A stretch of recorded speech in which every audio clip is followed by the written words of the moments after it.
We have got a 10-minute keynote address next. This will be on unlocking the future, the role of blockchain in advancing the SDGs. So we have the privilege of hearing from Gayan Peiris from the UN Development Program. He will share his insights on unlocking the future and the role of blockchain. So please welcome me in, join me in welcoming him.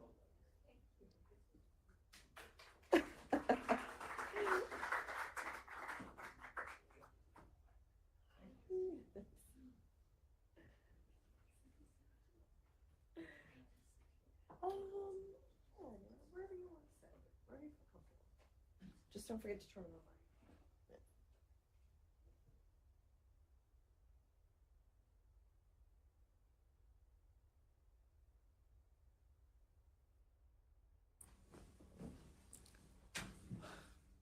Good afternoon, everyone. It's once again an honor to be here. Second time, I have to say, especially after such a remarkable set of speakers. And my colleague Megan was in one of the panels as well. And it was fascinating to hear the previous panel. And especially during this week, I've been to probably 20 events, and when I talk to people, there are people who work on technology, work on policy, work on finances, and let's not be mistaken. If we are here during this week, we are working on human development. We are touching billions of lives of people directly, and with that comes a lot of responsibility. Because we see unprecedented challenges now. As you know, the SDGs, the progress is extremely slow, or in certain cases, it's falling behind. And we know there are geopolitical challenges, climate change, economical disparities, and very importantly, 2.6 billion people are still not connected as well. Which brings me to the whole digital transformation topic and what we do as an organization. So I'm with UN Development Program, UNDP as it's commonly known. We are the development agency of UNDP, and we are present in, we work with 193 member states, and we are present, we say boots on ground, in over 170 countries. We have a country office there, as we call it. And what we do, our mandate is very broad.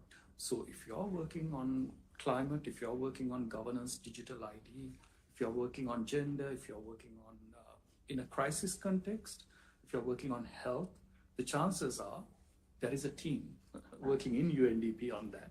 It's part of our mandate. And also, if you're going to a country and deploying a system, the chances are UNDP is already active in that space, in that particular country. So for us, digital, so when we work in these broad areas, digital is an enabler for us. At UNDP, also we have a vision for the future, for the world, for digital to be inclusive, to leave no one behind. And I want to emphasize that word inclusive, because all of those 20 meetings I went to, and if I probably recorded everything, transcribed and put them on a word cloud, the word inclusive will pop out. Because that is the most important thing, that the future we are designing here, the future that you are in charge of, should be inclusive. And that is what UNDP is working on, and we work directly with governments in country offices. For you, I would say we are creating the enabling environment, meaning countries, especially during the pandemic, we've seen they just jump into digital solutions or think digital solutions in a very siloed way. So we are working with countries to take a holistic approach. We call it the whole of society approach. So not just the health ministry running away with their apps and health centers, but really how do you bring that back and build that what we call digital public infrastructure. Your digital ID systems, digital payment systems, data exchanges that work with it. And also, importantly, when I say infrastructure, it's not just the physical infrastructure.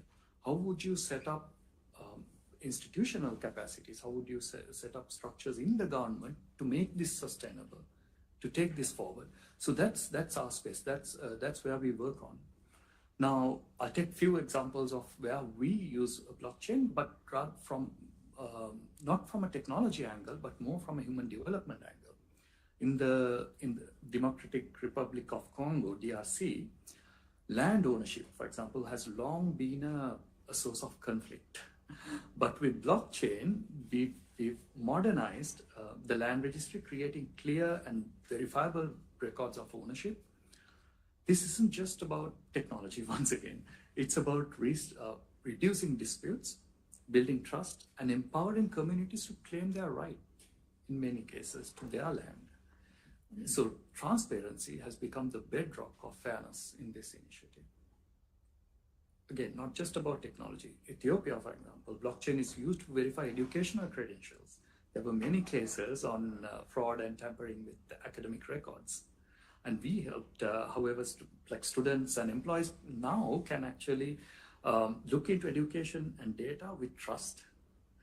And for those qualifications, and blockchain has added a new layer of security to the job market as well.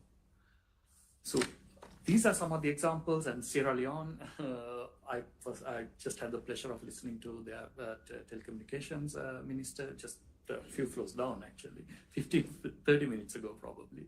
And they used blockchain in their general elections that happened last year. And that provided, like, they've used blockchain to provide secure and transparent way of records and votes. And that created the process, ensured elections were conducted in a fair manner, which strengthens transparency and public trust in democracy as well. And Ukraine, I don't have to go into details once again. People are able to continue their public services, receive public services through using blockchain, using technology.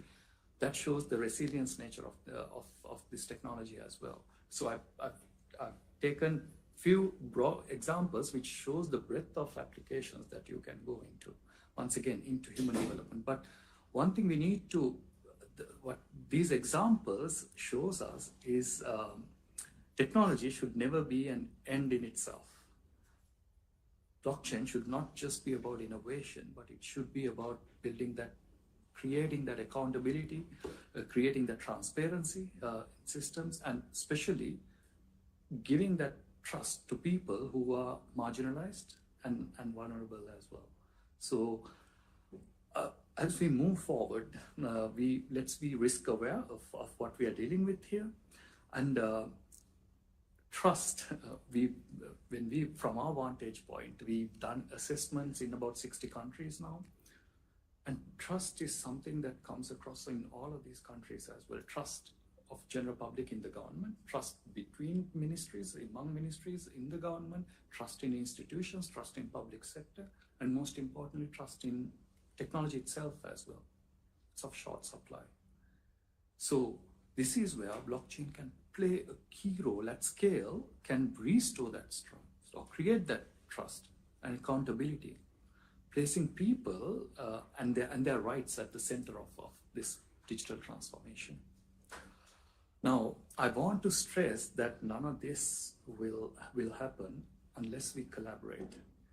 And even when you go to countries, this is not a simple job just for the government. And I need to thank the Global Blockchain Business Council for, first of all, bringing me here, inviting me here, and bringing you here as well. And this is exactly what should be happening. The regulators, the business leaders, change makers, and we should foster collaboration, because it's only together we can create societies that are more secure, equitable, and functional. So if we collaborate, we can build. So transparency, trust, and accountability shouldn't be aspirations anymore in the future. It should be the reality, and that's what blockchain can bring. So I know I came in towards the end, so I don't want to take a lot of time, and I want to end with this. I'm an optimist. I have a technology background, but I'm not optimist in technology. I'm an optimist in how we can change the world because of this, and how all of you can change the world because of this. Imagine a world where every transaction, every resource, and every effort towards sustainable development goals is transparent and accountable and leaves no one behind. So let's make a pledge. Today, let's commit to something. Let's commit to building that future, leading that future for our business leader, which is inclusive and human-centered. And that's my message. Thank you, everyone.